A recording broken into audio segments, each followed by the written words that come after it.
My name's Rhiannon Oliver, and I am the co-production coordinator for Kirklees Autism Group, and I'm also the co-production coordinator for the West Yorkshire Autism and ADHD Deep Dive.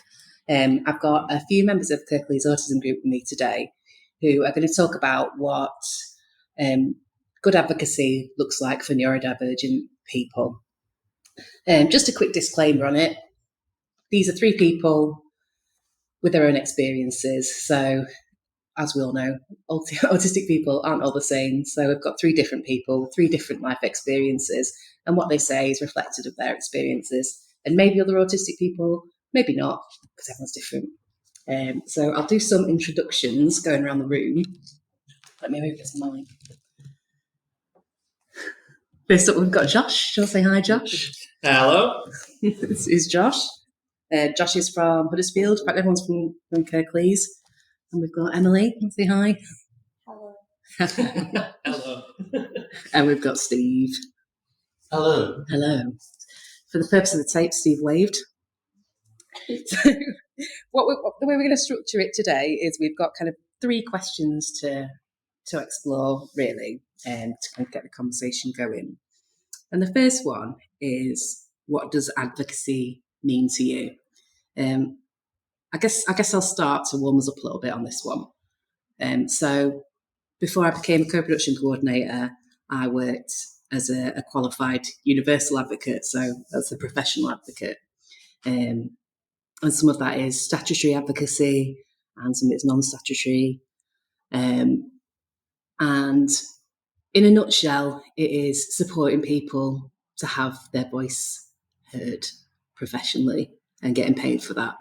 But I guess advocacy also is actually just speaking up for other people in any capacity. So whether that's, it's earlier stage, sticking up for somebody that's being picked on in the playground, or later in life, it might be something that just, is something that you believe in personally. So, I don't know, advocating for climate change can mean lots of different things.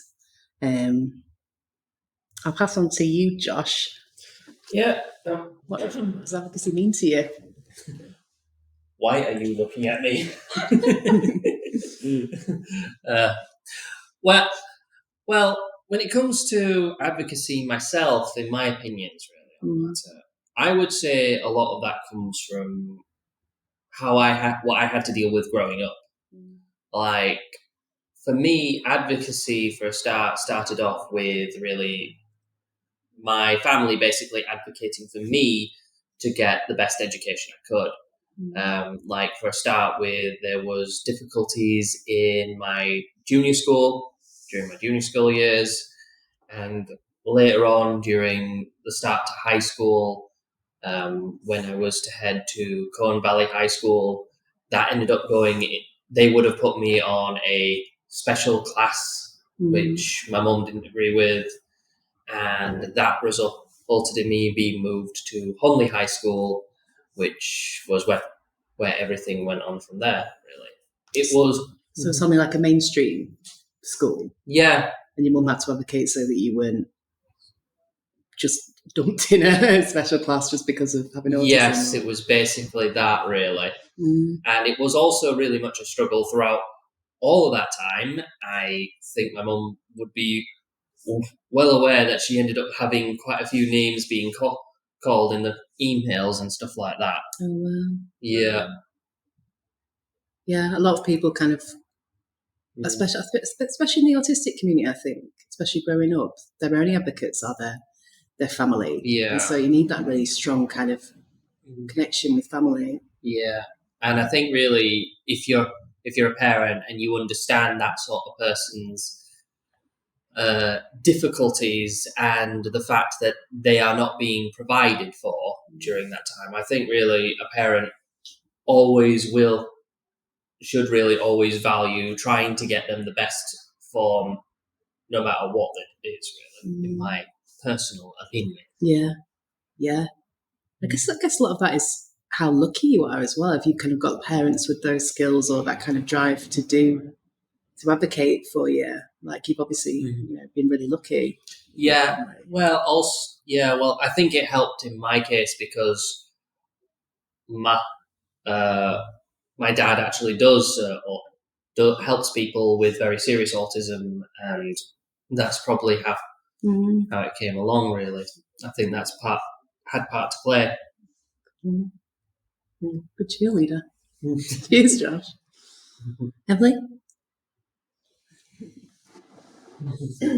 Well, I didn't find out I had autism until my mid-20s, so I didn't have any kind of experiences that Josh had. Mine was more throughout adulthood, and that was my dad helping me through the mental health services, which was extremely difficult because it took a while for somebody to notice that I even had autism.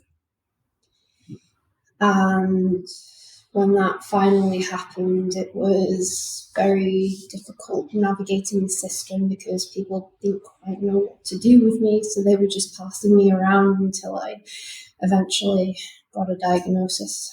So the person who advocated for me was my dad, and to me that was speaking to professionals on my behalf and being able to translate, because I didn't know how to speak to them, and whatever they were trying to say to me clearly didn't get through.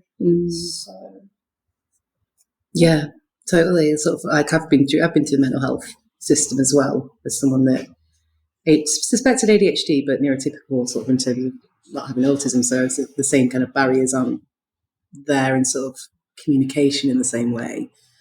But like I found it really difficult to kind of communicate with professionals about mental health stuff, and just the kind of the way they talk and the way they view you, and that kind of disparity is massive for someone that's rabbit ears neurotypical.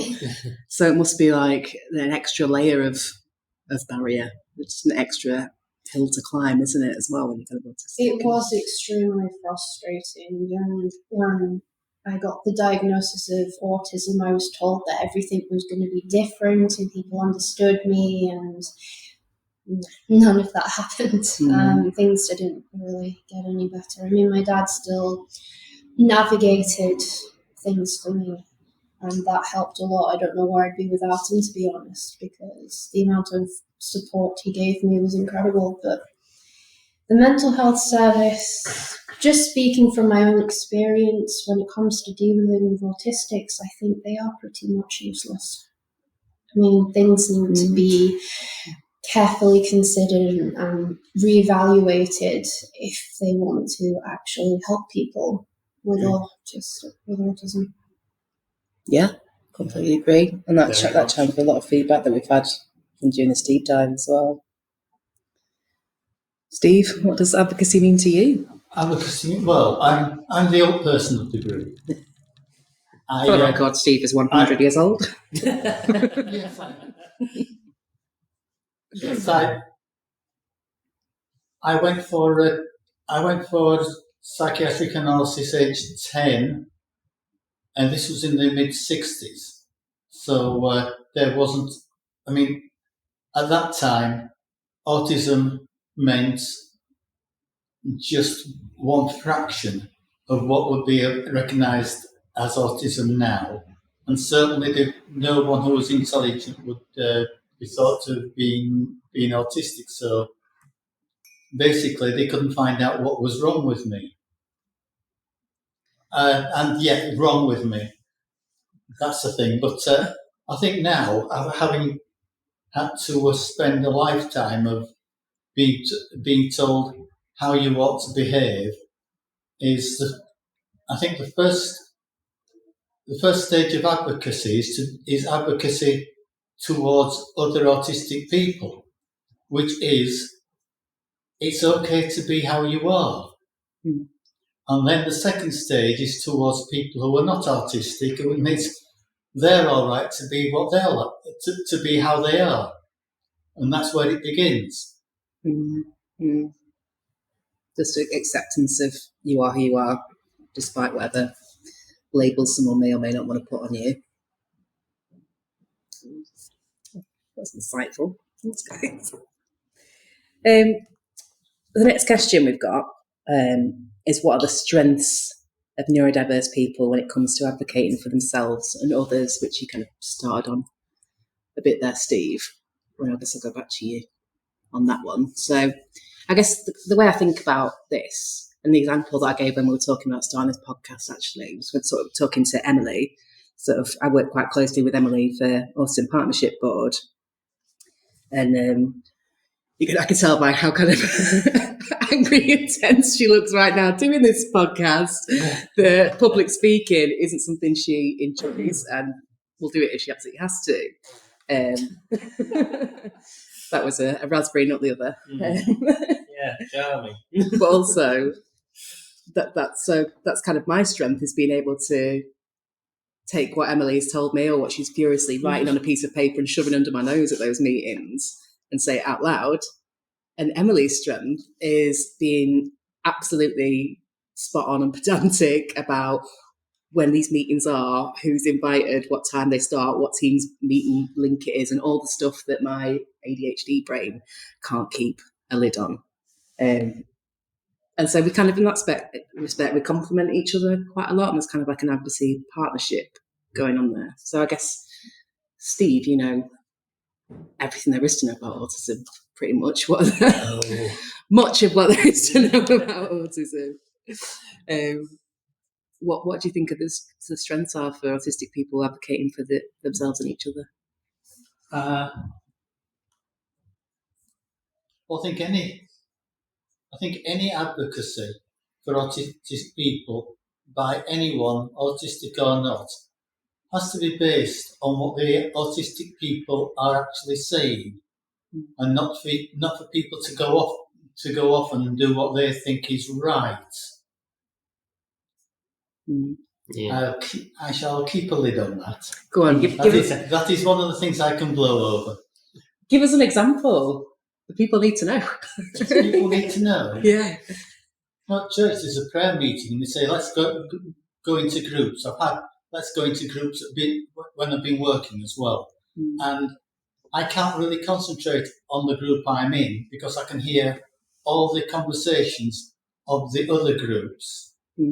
And so I have, which means that let's go into groups just does not work for me.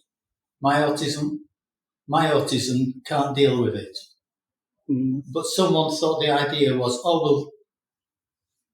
we'll make a quiet table, so when people go into the groups, you can go over onto the quiet table. I'm thinking, well, thanks for that, but the problem is I can hear the noise from the other group, so just to put a quiet table in the same room among the other, they just don't listen at all to what you're saying.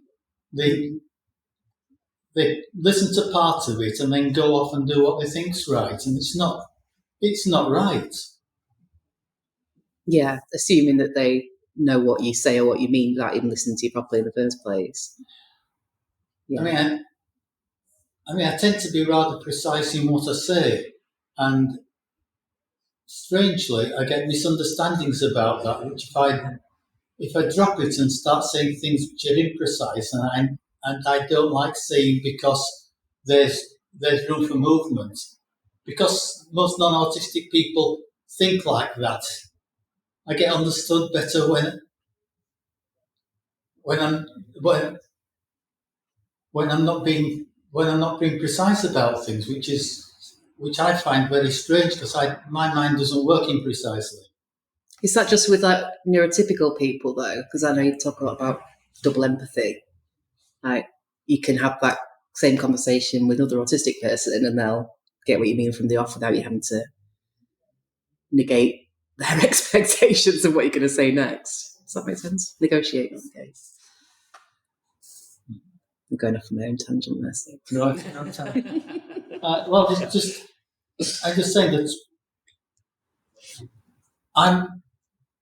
I learn a lot about other people's autism by being with them. I stop in the middle of conversations, and so someone always jumps in, but I stop in the middle of conversations simply because I think in terms of music, and I also think visually. and they see I've stopped. I think visually, so that I need time to translate the pictures into English, and large pauses. So if you're not autistic and you're dealing with an autistic person, pause. Every moment of the conversation doesn't have to be filled with words.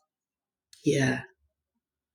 I think that's a thing for a lot of neurotypical people as well, isn't it? They feel really awkward around silence and pauses, those kind of like moments that are pregnant with anxiety.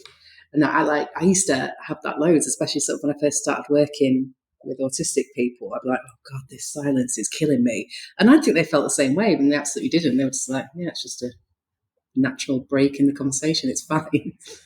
So I guess it's just about interpretation, isn't it?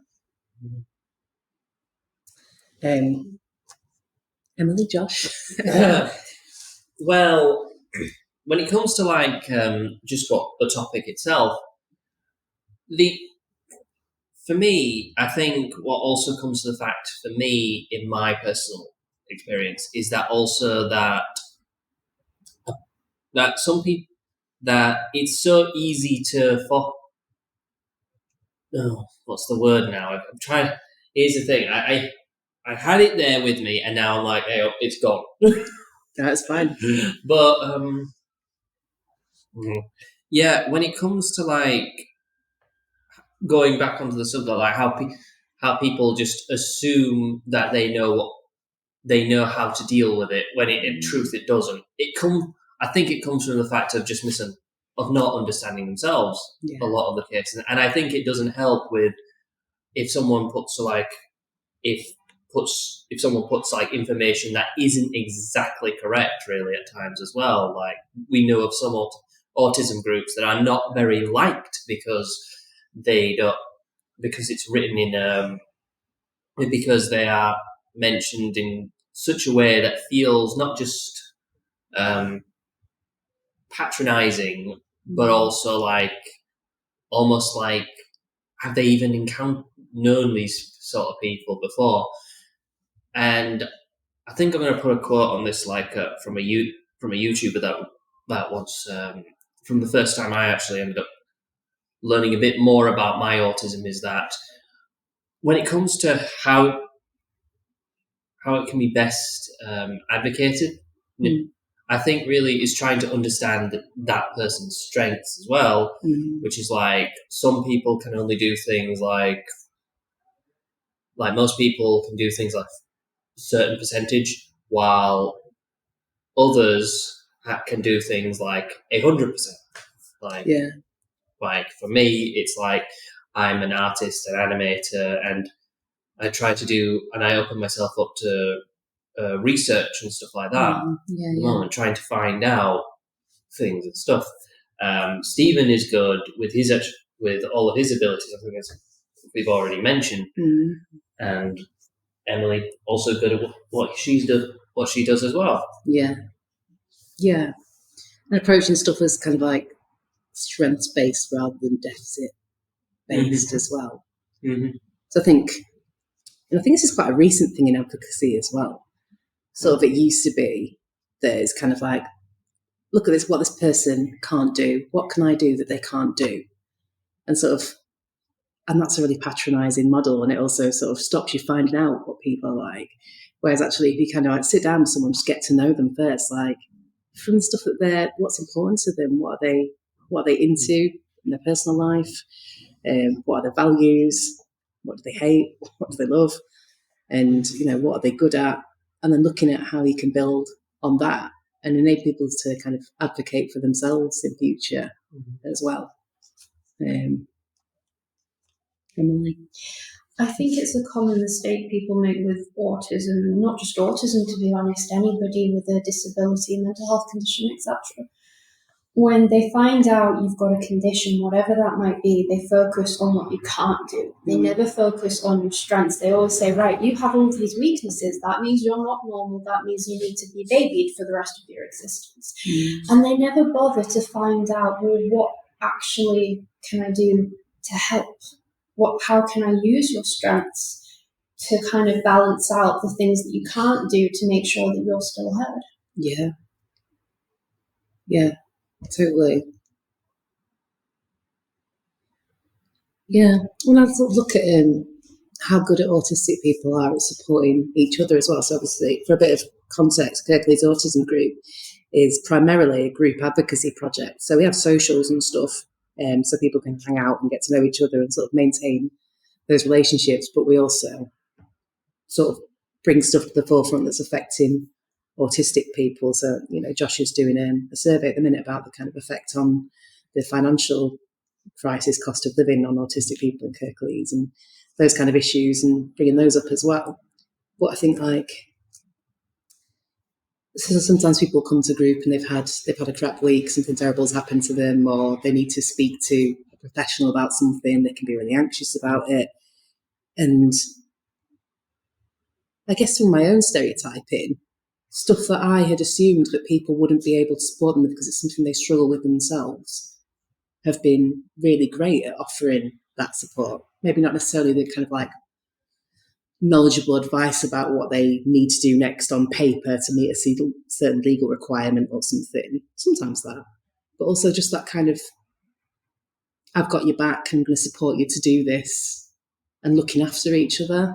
And I think it really smashes that stereotype about autistic people not being, being antisocial or not having empathy or whatever. And it absolutely blows that out of the water, because I've never seen kind of such a positive community of people looking after each other than I have when I've sort of seen those groups together at social, and people that have not got anything in common really apart from autism a lot of the time, but actually they're really there for each other because they've faced the same difficulties. Well, having autism, well, for me anyway, when I first joined group, even though I didn't know any of the people there, having autism was a good starting point for me, because it meant, or I hope that it meant, there would be a certain level of understanding, because I don't know about anybody else in this room, but I had a really difficult time keeping friendships when I was growing up, because something would happen, some misunderstanding, and I would always end up losing my friend, and I would have no idea what I did wrong. And no one told me, because maybe they thought I was neurotypical and I was supposed to know, and maybe I was just being a jerk or whatever. God, that must have been horrible. Yeah, I always knew sooner or later something bad would happen to end that friendship. I mean, sometimes I knew I did something wrong, and other times I was just completely bemused. I had no idea what was going on. So I was really excited when I found out that there was actually an autism group out there, because I thought, finally, people who have a better chance of understanding me and not running away as soon as I say something silly or do something that's considered socially unacceptable.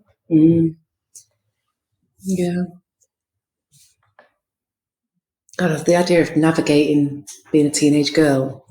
I remember it like it was yesterday, even though I too were 100 years old, and it was so difficult to have that on top of it. It's like all the, like you say, like the teenage fallouts which happen anyway.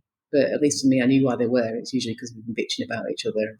We'd make it up next week. But yeah. Okay, right. Moving on to question 3. How can neurotypical people be better advocates for and with neurodivergent people? So I guess what would you... So there's neurotypical people listening that want to be allies and want to be better at advocating for people. How can they do it? What do they need to know? I think, personally, if there is any... I think when it comes to it, is expecting that not every person is the same, really, because I think that's one thing that I think is easy to be said when it comes to how an autistic is affected. Even I actually ended up, because of how I was brought up and the schools that I ended up into, I saw the environment and saw it as autism was just there were certain levels or there were certain things. And when I first started realizing that it isn't really as simple as that, that's one thing to start off with. I think it comes really understanding that individual's needs, Yeah. You can know a bit about autism, but you still don't know about that person. Do you? Yeah, And it's like they're not one and the same. yeah, for example, like one autistic might have severe learning difficulties, might need more stuff, but then there's also the people who are not as hard, doesn't have as awkward, isn't as bad at how best to say this. I don't want to sound like they're not as disabled by their autism, or by society. Yeah, and only just like doesn't understand it. Yeah, but it's like just because that person can do more more than those people who are not, doesn't mean that they will not have difficulties themselves. Because I know for one thing, it's like they might have one problem, like independence, for a good example, or just doing very even what would be considered very much more simple things an average person can do. Yeah, totally. That kind of assumption that it's a scale of starting at the bottom of a hill, being like they used to call it low functioning autism, and that's a myth, isn't it? And then it's a trajectory that goes up of ability, and it's not how it works, is it? People are complex and they have different needs and they've got different strengths and weaknesses, and you don't know that until you know a person, and even then, you never really know, do you? People evolve. Yeah, and it really also, which is the last thing I want to really point out, is also with that sort of mentality, anything you think you're saying, what you end up feeling about and saying, you just end up actually just holding on to it because you think that's basically everyone else does it. What got me out of that was when I actually looked at a YouTuber who talked about the issue I was looking at, and it was basically everything that she ended up saying, I ended up agreeing with really a lot of it. What YouTube was it? Do you remember? I think she too was an advocate. Like I think they call her Tyler Grant. That was a YouTube video, YouTube channel. Although I think that video is gone since then. No, see if we can dig it up. We can stick it on the links. This neurodivergent rebel is one of the is one of the ones to watch out for. Neurodivergent rebel. Yeah,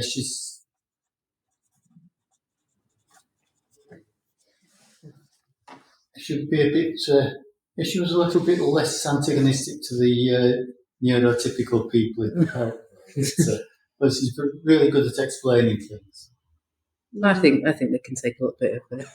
I can't say, I've never listened to her before, but I can't say I blame her, to be honest. I'm not saying we should treat neurotypicals how we've been treated in the past, because let's face it, that's only going to make matters worse. But it is difficult not to sometimes, especially with the way we've been treated due to lack of understanding. Yeah, you don't owe neurotypical people sensitivity, kind of about, What people don't seem to understand is that I have grown up all my life and now in retirement among neurotypical people. That although I'm not neurotypical, I have an understanding of how they work, brought up from being around them. Neurotypical people who've not been around autistic people, or who have only been around autistic people who are accepted if they act in a certain way, then there doesn't seem to be an understanding that other way. But basically it's the Facebook Twitter response. Just because someone has treated you badly doesn't mean you can treat them as bad. If them treating you in a certain way was bad, then it's bad if you do it to them. We've got to get out. We've got to get out of the revenge mentality. No, I agree with that. I think, I mean, I can't speak for everybody, but for me, I think it's sometimes born more out of frustration rather than revenge, because if you try so hard to try and be good, to understand them, and they do nothing but what feels like a constant attack, it's difficult not to get bitter about Because saying no, I mean, saying no, you're wrong, is not getting at someone. No, but usually, I mean, from my experience, if you say to somebody, no, you're wrong, they usually become quite angry with you. So that leads to a confrontation, usually quite aggressive. So you can't even say something as simple as emotionless to us as you're wrong, because it won't be taken that way potentially. And that's going to cause a blowout, and that's not going to solve anything. I guess if neurotypical people want to be good allies, though, is recognise that, like, actually, this person has every reason to be frustrated and angry. And if they say something like that, it's not on you to take offence of it. You know, check your privilege a little bit. Like, they spend their whole lives being frustrated at the way neurotypical people communicate. So actually, you know, just be a bit more tolerant. Don't take it personally. Just, you know, put yourself in someone else's.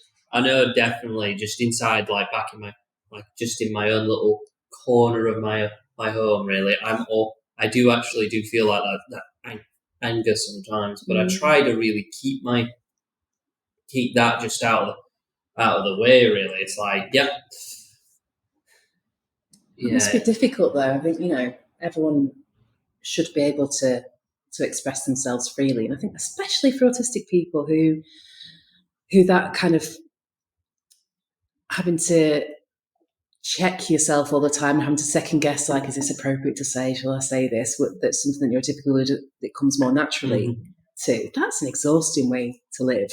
And why should that be on you to do that? Why can't it actually be on neurotypical people to be like, yeah, this person says what they feel, and for them not to do that is exhausting because they have to constantly be vigilant about what they're saying and adapt to this ridiculous social structure that is.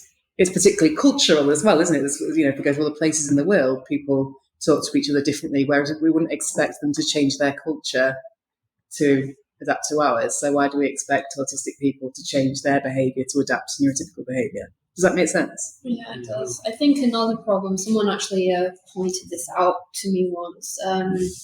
You know how NTs tend to read between the lines? Yeah. Something that autistic people are, well, from my experience, are extremely bad at, you know, the whole body language, tone of voice. The problem is I've read and experienced for myself that sometimes our tone of voice, our body language does not match what is going on in our head. So we may walk around looking like we want to kill someone, for instance, but actually inside we're perfectly fine. And the problem is a lot of NTs, I mean, it's natural to read body language, but the problem is they read that, they see that on us, and they act accordingly, even though that's not what's actually happening. And I think that's one of the main communication barriers between neurotypicals and neurodivergent. I'm not sure how that's going to be rectified, though, because reading body language, from what I was told, is quite natural and sometimes even automatic. But that's the problem, because with autistics, some of us are very literal people.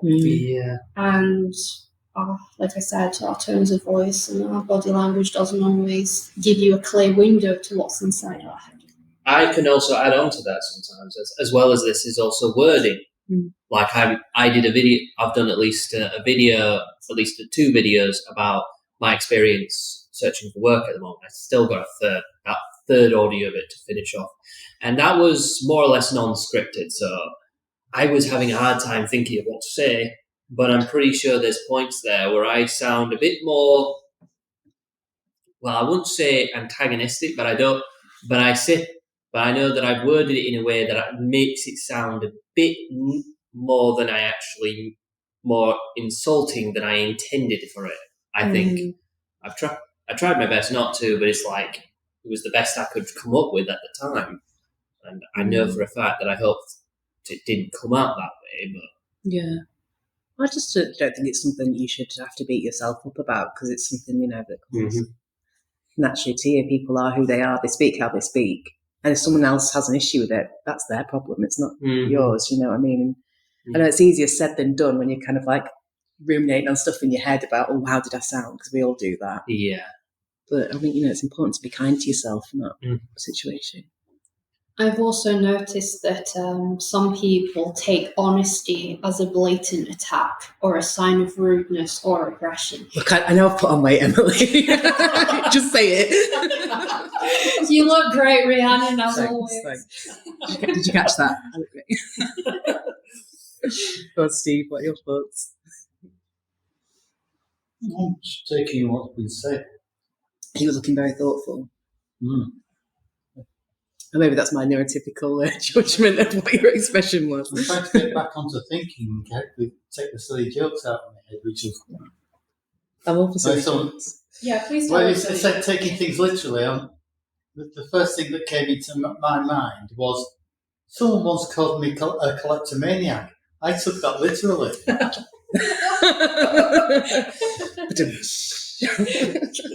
I think I probably would have taken that literally too, depending on the situation.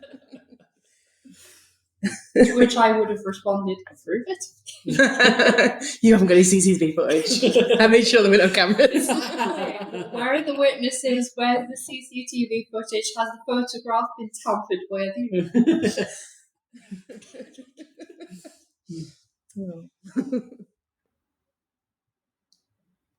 I'm so glad I didn't choke on that. We are on now, though. We are editing that out.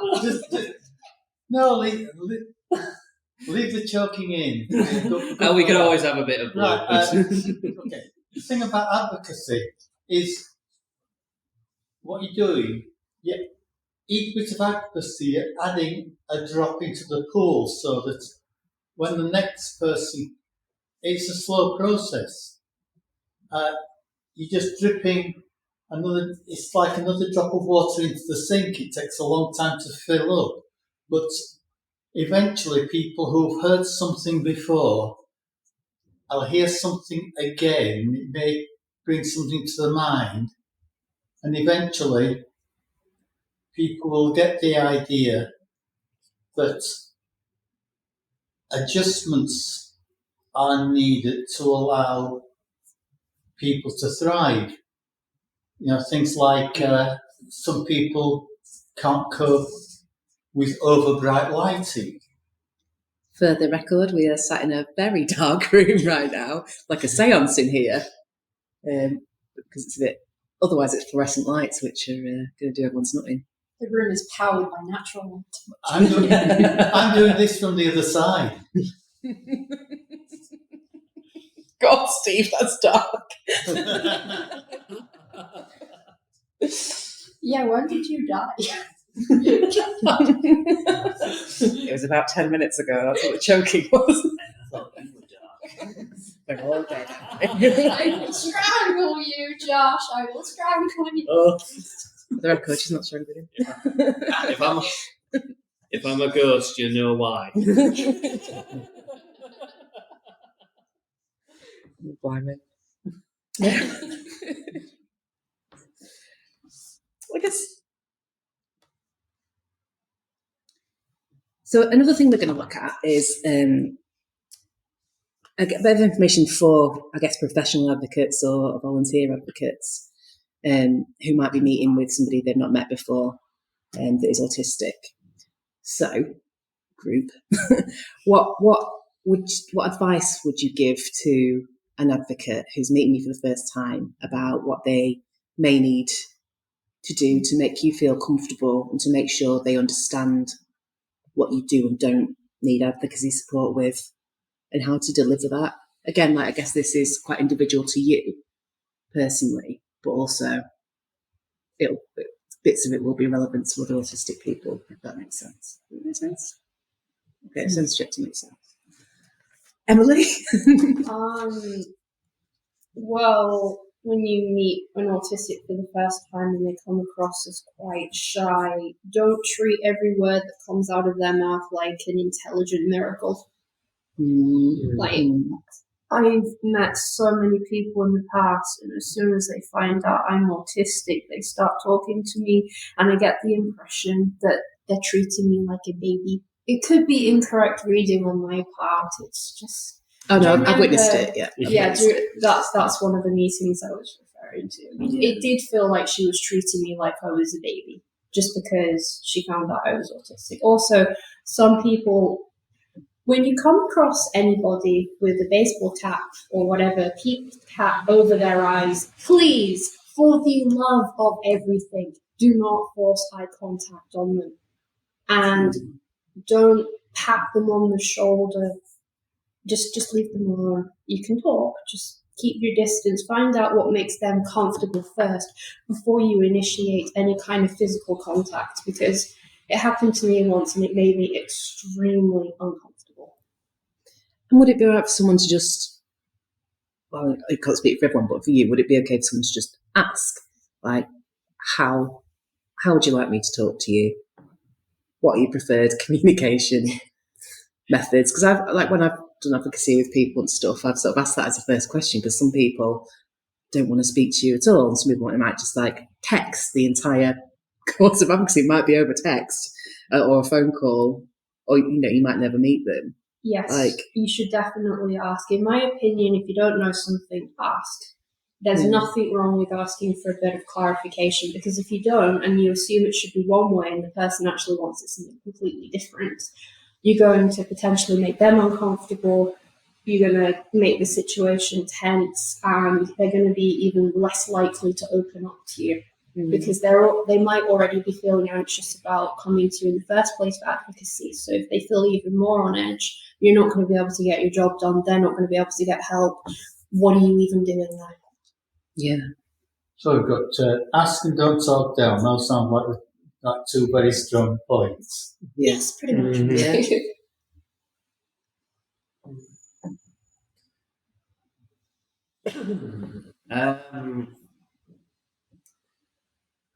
I would also say that for some people with autism, it's also hard for them to basically sometimes just make conversation at times, and it's always. I think it's really just try to be understanding of that, really. Yeah, not sort of just idle chit chat. Yeah, and I think also, especially, some people prefer to talk. I think really also some people prefer to talk to them, for you to talk to them in a certain way and not another. Really, some people prefer text, others prefer phone calls or just a one-to-one chat. Just try to be understanding of that, really, and open to being able to at least try, at least. Yeah. I guess something that I sort of learned when I was doing one-to-one advocacy with autistic people was giving people time, because a lot of go on, Steve's chiming in. I was just letting you know I've got something for later, but never mind. Okay. It's one of the early questions is how do you communicate? How are you most comfortable communicating? Because if you want to get something out of me, and I want to keep my ideas together and not go off on one. What I haven't brought to this is a pen and a piece of paper, but which is why I'm pausing now, because I haven't got a pen and a piece of paper, and I forget where I am. So yeah, just what do you need? Some people may. The purpose of the tape, I'm sliding over a pen and paper. It also means I can doodle in the margins, which helps. Which means I am concentrating. Not that my mind's wandering. Yeah, but it's reading things like that people's body language. A teacher told me off for not concentrating because I was looking out the window. So I told her exactly what she said, and you think that knowing that the pupil was paying attention and could replay it back everything they've just been teaching would be a good point. But no, they seem to have a thing that I was going against her authority by disagreeing with what she'd said. Rather than I wasn't disagreeing with what she said. I was demonstrating she was wrong. That I was, you know. You can't win, can you? You can't. Catch No. 22. If they say you're wrong, you're wrong. You've got to allow you've got to allow yourself to be wrong. If you don't know, especially if you're new to advocacy, you're trying to advocate for an autistic person, and you're talking to them, what you know about autistic people may be wrong, and what you actually know and is right about some autistic people you've met could be wrong for this one. I mean, there's every single one of the autistic traits. I'm sure that most autistic people I know don't have some of them. Yeah. So I'm not like to sit cowering in a corner. No, that's more my department. Didn't you take that from me? That's my edge. You're an incredibly able person with confidence issues. You are. So, Josh, what were you saying?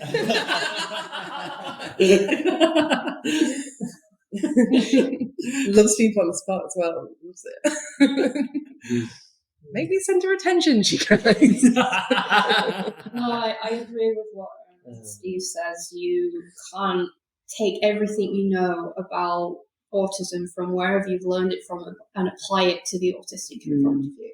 And also stop learning about autism from textbooks. Yeah. I mean, textbooks can be useful. They do say some things which are still accurate. But if you really want to learn about autism, or at least somebody's experience of autism, learn from them. Get to know them, spend time with them rather than a textbook. Because I would trust, like say I wanted to learn about autism, I would trust my experiences and knowledge from Josh than I would a book that was written goodness knows when by goodness knows who, using goodness knows what information. Yeah, exactly. Yeah. Yeah. And I think also to add to that one is also, especially for those who have autism, but also want to understand more about them, not just themselves, but also others, is also just either talking to friends or look at other sort of YouTubers. Just look at that really. Look at videos talking about autism and understanding your community as well. Yeah. From every different background, from just simple to very difficult. Yeah. That. Yeah, I think Kirklees Autism Group is good for that, isn't it? Sort of people are from all over Kirklees, and we've got all sorts of different. Got quite a big age range, haven't we? People from lots of different backgrounds, loads of different interests, and still we managed to get along all right. Do we? No one's died. No one's died, and I take that as a win. Oh God, touch wood. I thought because your desk there hasn't been working. It will now you've lost the beard. So Steve has Extra level of evil. trying to kill people. Has been trying to kill people. Oh, I didn't think you were. So another question, sort of closing question that we want to ask is, what advice have you got for other autistic people in terms of advocating for themselves? So one example of that might be if you feel a GP or health professional isn't taking you seriously, or if you feel, I guess like in your example, Josh, your parents had to advocate for you to go to a certain school because, school decided, oh, this person is like this, so they belong in this stream. Or it could be anything, but what top tips, I guess, have people got about for other autistic people in terms of being able to advocate better for themselves?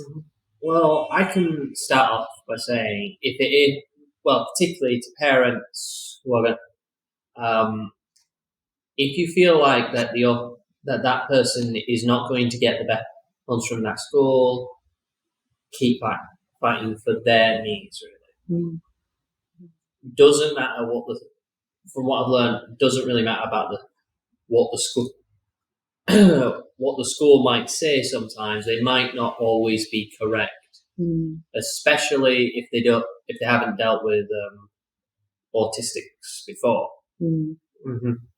Yeah, so don't assume that somebody else knows best. Yeah, and also pretty much expect sometimes to probably get like a name about you coming around sometimes as well.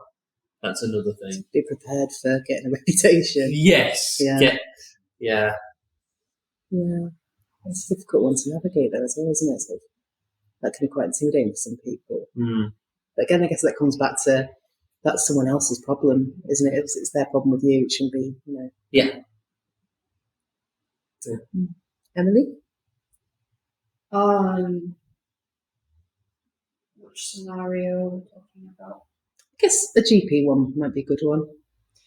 Okay, I've managed to advocate for GP by myself, but like we were talking about before, if you think you have a condition and you've done your research, you've got the symptoms, you're pretty certain that's what it is, and the GP doesn't listen to you, if you don't want to transfer to another GP, just ask them why.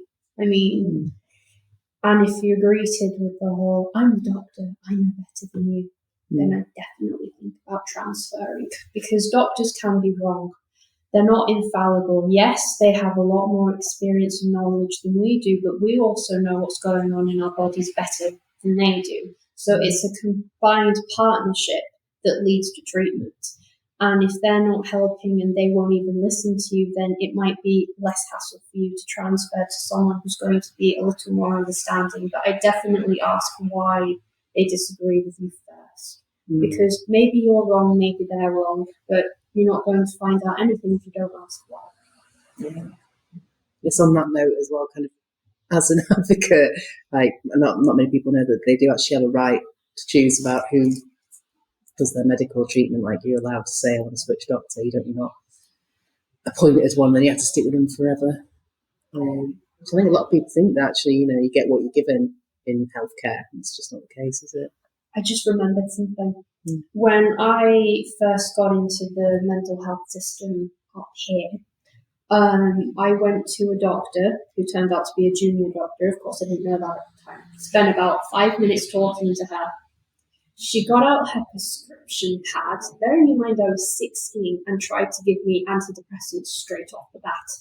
My dad was furious, took me home, called NHS 111 and said, what's going on? And they said, go to somebody else that is out of order, and we did.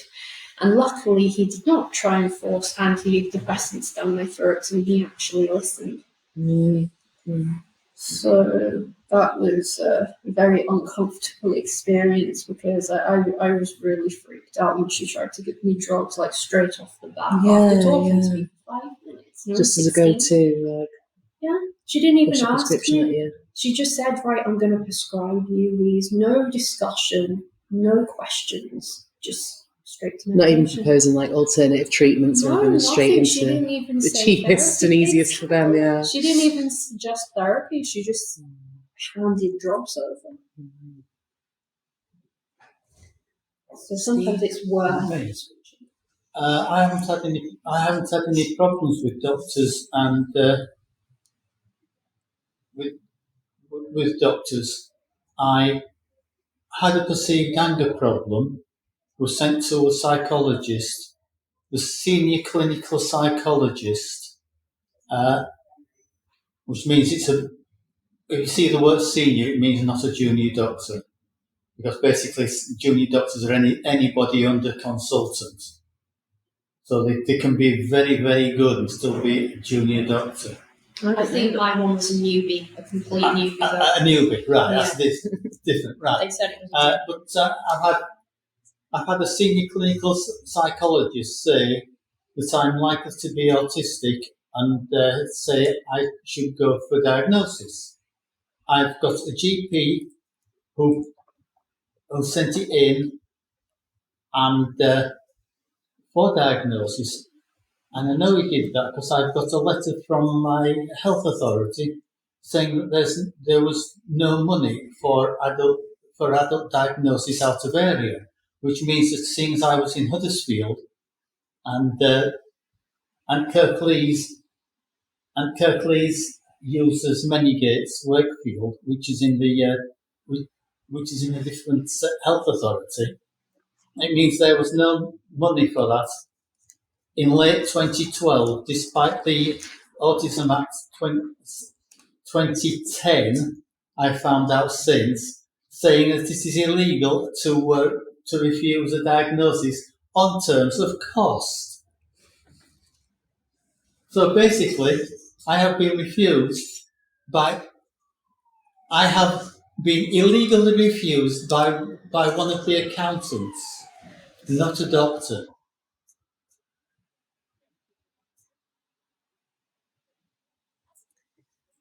And on that note. So basically, I didn't know, and I had a word and been said. It said there's more than likely a time limit, and now 10 years on, I'm probably back to square one. And at nearly 69, what's the point? When there's a whole load of people with a lot of life ahead of them who are queuing up for the limited number of places for diagnosis. All I'll do is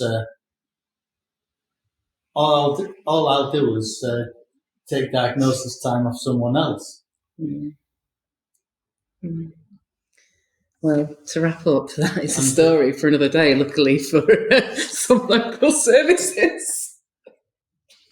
I think he's trying to death glare. I see the death glare. Well, thank you for tuning in. And if you'd like more information on advocacy or autism awareness, please get in touch.